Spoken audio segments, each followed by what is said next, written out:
അസ്സലാമു അലൈക്കും പ്രിയപ്പെട്ട മോമിനിങ്ങളെ. ഇതൊരു ജീവിത കഥയാണ്. ഒരുപാട് ജീവിത കഥകൾ നിങ്ങളുടെയൊക്കെ മുന്നിൽ എത്തിച്ചിട്ടുണ്ട്. വെറും ഒരു 10 മിനിറ്റ് കൊണ്ട് ഒരു മനുഷ്യന്റെ മുഴുവൻ ജീവിതമാണ് നിങ്ങളുടെ മുന്നിലെത്താൻ പോകുന്നത്. ഇത് മുഴുവനായി നിങ്ങൾ കേൾക്കണം. ഇത് മുഴുവനായി കേട്ടിരുന്നെങ്കിൽ മാത്രമേ നിങ്ങളും ആ ഒരു കുടുംബത്തിലെ ഭാഗമാകൂ. ഒന്ന് മനസ്സിരുത്തി കേൾക്കുകയാണെങ്കിൽ ആ ഒരു കുടുംബത്തെയും അവിടെയുള്ള ആളുകളെയും നിങ്ങൾക്ക് കാണാൻ പറ്റും, മനസ്സിലാക്കാൻ പറ്റും.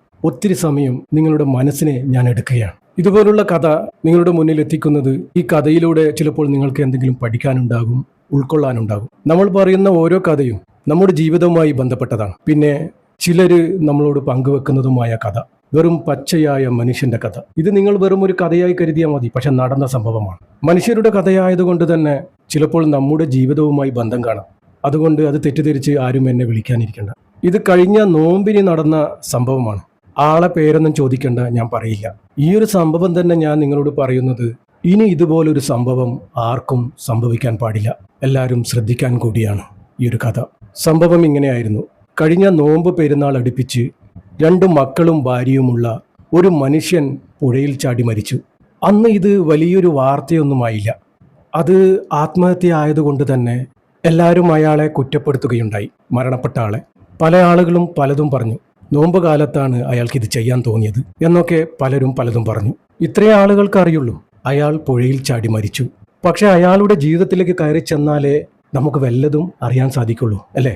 എന്നാലേ നമുക്ക് മനസ്സിലാവുകയുള്ളൂ അയാൾ എന്തിനായിരിക്കും മരിച്ചതെന്ന്. പ്രിയപ്പെട്ടവരെ, ഒന്ന് ഞാൻ സൂചിപ്പിക്കുകയാണ്, ആത്മഹത്യ എന്നത് പാപമാണ്, കടുത്ത ഹറാമും കൂടിയാണ്. അത് ചെയ്തവർക്കും അതിനെ പ്രേരണ ഉണ്ടാക്കിയവർക്കും പടച്ചറബിൽ നിന്നുള്ള ശിക്ഷ അതികഠിനമായിരിക്കും. പടച്ചറബ് കാരുണ്യവാനാണ്, പുറത്തു തരട്ടെ. ഇയാളുടെ കുടുംബത്തിലേക്ക് കയറി ചെന്നാൽ ഇയാൾ കുറച്ച് ഉള്ള വീട്ടിലെ കുട്ടിയെയാണ് വിവാഹം കഴിച്ച് വീട്ടിലേക്ക് കൊണ്ടുവന്നത്. അന്നേരം അവന് അവിടെ അത്യാവശ്യം നല്ല ജോലിയൊക്കെ തന്നെ ആയിരുന്നു. അങ്ങനെ അവര് നല്ല രീതിയിൽ ജീവിച്ചു. കുറെ നാളുകൾ കഴിഞ്ഞ് അവർക്ക് 2 പൊന്നുപോലുള്ള മക്കളുണ്ടായി. ഇയാൾക്കാണെങ്കിൽ മക്കളെ വലിയ ഇഷ്ടമായിരുന്നു. മക്കൾ എന്ത് പറഞ്ഞാലും അത് വാങ്ങിച്ചു കൊണ്ടു കൊടുക്കും. അങ്ങനെ ഒരു കുടുംബസ്നേഹിയായിരുന്നു ആ ഒരു മനുഷ്യൻ. അങ്ങനെ മക്കളായതോടുകൂടി മക്കളുടെയൊക്കെ സൗകര്യത്തിനായി അയാളുടെ സ്വന്തം വീട്ടിൽ നിന്നും മാറി വാടക വീട്ടിലേക്ക് പോയി. അങ്ങനെ വാടക വീട്ടിൽ താമസമാക്കിയതോടെ ചിലവ് കൂടി ജീവിക്കാൻ പറ്റാതെയായി. അങ്ങനെ ഇപ്പോഴുള്ള ജോലി ഉപേക്ഷിച്ച് കുടുംബത്തിൻ്റെ നല്ലൊരു ജീവിതത്തിന് വേണ്ടി ഒരു വിസ എടുത്ത് ഗൾഫിലേക്ക് പോയി. അങ്ങനെ ഗൾഫിൽ കുറച്ച് നാൾ പണിയെടുത്തതോടെ ഇയാൾ ജോലി ചെയ്യുന്ന ആ ഒരു കമ്പനി പൂട്ടി. ഇവിടെ ഗൾഫിലേക്ക് വന്ന കടം പോലും വീടാൻ കഴിഞ്ഞിട്ടില്ല. വിസ എടുത്ത കടം. വലിയൊരു കടക്കാരനായി അയാൾ നാട്ടിലെത്തി. പിന്നെ അയാളുടെ സ്ഥിതി എന്തായിരിക്കും? ഞാനിപ്പോൾ അറിയുന്നത് നിങ്ങൾ മനസ്സിരുത്തി കേൾക്കുകയാണെങ്കിൽ ആ മനുഷ്യനെ നിങ്ങൾക്ക് കാണാൻ പറ്റും. അങ്ങനെ അയാളുടെ നാട്ടിലെ ജോലിയും പോയി, ഗൾഫിലെ ജോലിയും പോയി. അയാളുടെ ഹൃദയം ഇങ്ങനെ പിടിപിടാ ഇടുക്കുകയാണ്. അത് മറ്റൊരാൾക്കും കാണില്ല, ഒരു ഉപ്പാക്കേ അത് മനസ്സിലാവുകയുള്ളൂ. ഉപ്പാൻ്റെ ഹൃദയം ഒരുക്കുന്നത് അവിടെയാണ്. വലിയ ധൈര്യശാലിയായി നിങ്ങളുടെ മുന്നിൽ നിളഞ്ഞിരിക്കുമെങ്കിലും ആ മനുഷ്യൻ്റെ മനസ്സ് പിടിപിടാ ഇടിക്കുന്നത് നിങ്ങൾ ആരും കാണില്ല. അയാൾ നിങ്ങളെ അറിയിക്കില്ല. എന്നുവെച്ചാൽ അയാൾ നിങ്ങളുടെ സന്തോഷമാണ് ആഗ്രഹിക്കുന്നത്. ഇയാൾ നാട്ടിലെത്തിപ്പെടുന്നതോ കഴിഞ്ഞ നോമ്പ് കാലത്തായിരുന്നു. അയാൾ ആകെ മാനസികമായി തളർന്നുപോയി. വന്ന ഉടനെ തന്നെ ഇവിടെ കുറേ ജോലിക്ക് അന്വേഷിച്ചു, ഒന്നും നടന്നില്ല. അങ്ങനെ ഇയാൾ ആകെ പെട്ടതുപോലെയായി. ജീവിതം വഴിമുട്ടി പോലെയായി. തീറ്റയും കുടിയും ഒക്കെ എങ്ങനെയെങ്കിലും നടക്കും. ഈ ഒരു സമയത്താണ് നമ്മളെ മനസ്സിലാക്കുന്ന ഒരാളുടെ ആവശ്യം. പ്രിയപ്പെട്ടവർ, ഒരു മനുഷ്യൻ്റെ മനസ്സ് മാറാൻ അത്ര സമയമൊന്നും വേണ്ട. ഇതുപോലുള്ള ചില മരണത്തിന് നമ്മളൊക്കെ കാരണക്കാരായി പോകുന്നത് ഇതൊക്കെ കൊണ്ട് തന്നെയാണ്. ഇങ്ങനെയുള്ള ആളുകളെ നമ്മൾ മനസ്സിലാക്കുകയാണെങ്കിൽ അവർക്ക് നമ്മൾ ധൈര്യം കൊടുക്കുക. നീ ഒറ്റക്കല്ല, നിൻ്റെ കൂടെ നമ്മളൊക്കെ ഉണ്ട്.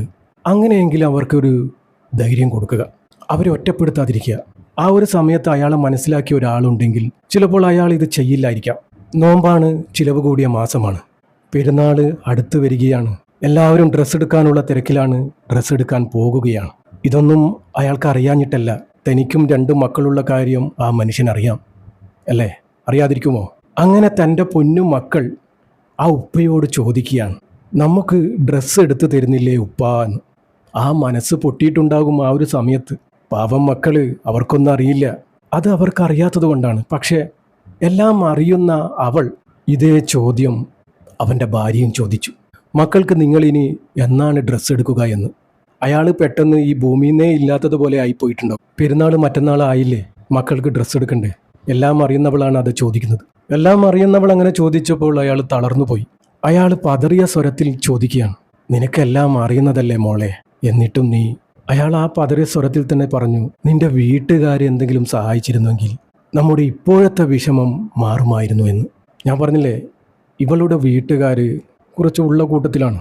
ഇതാ പറഞ്ഞ്, ചില മരണത്തിന് നമ്മളൊക്കെ കാരണക്കാരായി പോവുകയാണ്. ചിലരെ മനസ്സിലാക്കാൻ അയാൾ പറയണമെന്ന് തന്നെ ഇല്ല. ചിലരുടെ അഭിമാനം ഇതൊന്നും പറയാനും സമ്മതിക്കില്ല. അതാണ് മനുഷ്യർ. അത് മനസ്സിലാക്കലും ഒരു മനുഷ്യൻ്റെ കടമയാണ്. ജീവിച്ചിരിക്കുന്ന കാലത്തെ നമുക്ക് ഈ ദുനിയാവിൽ എന്തെങ്കിലും ഒക്കെ ചെയ്യാൻ പറ്റുകയുള്ളൂ. മരിച്ചാൽ പോയില്ലേ, അങ്ങ് ആഖിറത്തിൽ കൊണ്ടുപോകാൻ എന്തെങ്കിലുമൊക്കെ വേണ്ടേ? അതിനിവിടെ എന്തെങ്കിലും നമ്മൾ നല്ല കാര്യം ചെയ്യണം. നമ്മൾ ഇവിടെ ഉണ്ടാക്കിയതൊക്കെ നമുക്ക് ആഖിറത്തിൽ കൊണ്ടുപോകാനും സാധിക്കില്ല. അത് ഇവിടെ ഉപേക്ഷിച്ച് ഇവിടെയുള്ള ആളുകൾ അടി ചെയ്ത് വീതം വെക്കും. അത്രയേ ഉള്ളൂ. വെറുതെ അടി ഉണ്ടാക്കുക എന്നല്ലാതെ സ്വത്തും പണവും വേറെ ഗുണമൊന്നും ചെയ്യില്ല കേട്ടോ. ഇയാളിത് ചോദിച്ചു, നിന്റെ വീട്ടുകാരെന്തെങ്കിലും സഹായിച്ചിരുന്നെങ്കിൽ നമ്മുടെ ഇന്നത്തെ ഈ ഒരു വിഷമം മാറിക്കിട്ടുമായിരുന്നു എന്ന്. അതിന് അവൾ കൊടുത്ത മറുപടിയാണ് അയാളുടെ മരണത്തിന് കാരണമായത്. ഞാൻ പറഞ്ഞില്ല, മനുഷ്യൻ്റെ മനസ്സാണ് ആകെ ഉരുകി നിൽക്കുകയാണ്. ഒരു മനുഷ്യൻ്റെ സമനില തെറ്റാൻ അത്ര ടൈമൊന്നും വേണ്ട. പിന്നെ അവൻ ചെയ്യുന്നതൊക്കെ എന്തൊക്കെയോ ആയിരിക്കും. അവൾ പറയാണ്, നിങ്ങളുള്ളപ്പോൾ അവരുടെ ഒരു സഹായവും നിങ്ങൾ പ്രതീക്ഷിക്കണ്ട എന്ന്. അപ്പോൾ അതിൻ്റെ അർത്ഥം എന്താണ്? അയാൾ മനസ്സിലാക്കിയത് എന്താണ്? അപ്പോൾ ആ മനുഷ്യൻ്റെ മനസ്സിലോടിയത്, ഞാനുള്ളത് കൊണ്ടല്ലേ എൻ്റെ ഭാര്യയും മക്കളെയും അവർ നോക്കാത്തത്. ഞാനില്ലാതായാലോ? എന്തെന്നായാലും അവർ സന്തോഷത്തോടെ ജീവിക്കും. പെട്ടെന്ന് അവനക്ക് തോന്നിപ്പോയത് അങ്ങനെയാണ്. ഈ ഒരു വിഷമിച്ചു നിൽക്കുന്ന ഈ ഒരു മനുഷ്യൻ്റെ അടുത്ത് അവൾ ഇപ്പോൾ പറഞ്ഞ വാക്കിന് നിങ്ങൾക്ക് എന്താണ് മറുപടി കൊടുക്കാനുള്ളത്? മനസ്സിലാക്കി കൂടെ നിൽക്കേണ്ടവളാണ്. എല്ലാവർക്കും അവൻ മരിച്ചപ്പോൾ പലതും പറയാനുണ്ടാകും. അവൻ മരിച്ചത് ഭാര്യയും മക്കളും ഇഷ്ടമല്ലാത്തത് കൊണ്ടൊന്നല്ല, ഭാര്യയും മക്കളെയും ഏറെ ഇഷ്ടമുള്ളത് കൊണ്ട് തന്നെയാണ് അയാൾ ഇത് ചെയ്തത്. ആകെ തളർന്നു പോയൊരു മനുഷ്യനാണ്. അയാളുടെ മനസ്സിൽ ഒന്നേ ഉണ്ടായിരുന്നുള്ളൂ, എൻ്റെ ഭാര്യയും മക്കളും നല്ല രീതിയിൽ ജീവിക്കണം. അതിനുവേണ്ടിയാണ് അയാൾ പ്രവാസ ലോകത്തേക്ക് പോയത്, ഇവരുടെ നല്ലൊരു ജീവിതത്തിന് വേണ്ടി. നിങ്ങൾ ഈ കഥ കേട്ടിട്ട് നിങ്ങൾക്കെന്ത് മനസ്സിലായി എന്ന് നിങ്ങൾ താഴെ കമൻറ്റ് ചെയ്യണം. ഞാൻ പറഞ്ഞതുപോലെ ചിലപ്പോൾ നിങ്ങളുടെ മനസ്സിൽ അയാളും ആ കുടുംബവും ഇപ്പോൾ കുടിയേറിയിട്ടുണ്ടാകും അല്ലേ? അയാൾ എത്തിപ്പെട്ടതും നോമ്പിൻ്റെ ആ ഒരു മാസമായിരുന്നു. എല്ലാം കൊണ്ടും അയാൾ പെട്ടുപോയി. ഈ ഒരു മാസം ജോലി കിട്ടുക എന്ന് പറയുന്നത് അത്ര എളുപ്പമല്ലായിരുന്നു. അങ്ങനെ അയാൾ സുബഹ നിസ്കാരവും കഴിഞ്ഞ് അയാൾ അത് ചെയ്തു. പാലത്തിൻ്റെ മുകളിൽ നിന്നും പുഴയിലേക്ക് എടുത്തു ചാടി അയാളുടെ ജീവിതം അവസാനിപ്പിച്ചു. അത്രയേ എല്ലാവർക്കും അറിയൂ. ആളുകൾക്ക് പറയാൻ പലതുമുണ്ടാകും. മക്കളോട് സ്നേഹമുണ്ടെങ്കിൽ ഇയാൾ ഇത് ചെയ്യുമോ എന്ന്. ഒന്നുമില്ല പ്രിയപ്പെട്ടവരെ, മനുഷ്യൻ്റെ മനസ്സ് മാറാൻ അത്ര ടൈമൊന്നും വേണ്ട. മാനസികമായി തകർന്നു നിൽക്കുന്ന ഒരു മനുഷ്യനെ മനസ്സിലാക്കുക. മനസ്സിലാവുന്നെങ്കിൽ അവർക്ക് വേണ്ട നിർദ്ദേശങ്ങളും കരുതലും കൊടുക്കുക. നീ ഒറ്റയ്ക്കല്ല എന്നുള്ള ഒരു തോന്നലുണ്ടായി കൊടുക്കുക. ഒരൊറ്റ നിമിഷത്തിൽ തോന്നുന്നതാണ് ഈ ഒരു പൊട്ടബുദ്ധി. ആ ഒരു സമയത്തെ നമ്മൾ ബ്രേക്ക് ചെയ്യുക. ആ ഒരു സമയം കടന്നു ചെന്നാൽ നമുക്ക് തോന്നും, അന്ന് നമ്മൾ അത് ചെയ്തിരുന്നെങ്കിൽ വലിയൊരു പൊട്ടത്തരമായി പോയേനേന്ന്. അത്രയേ ഉള്ളൂ ആത്മഹത്യ എന്ന് പറയുന്നത്.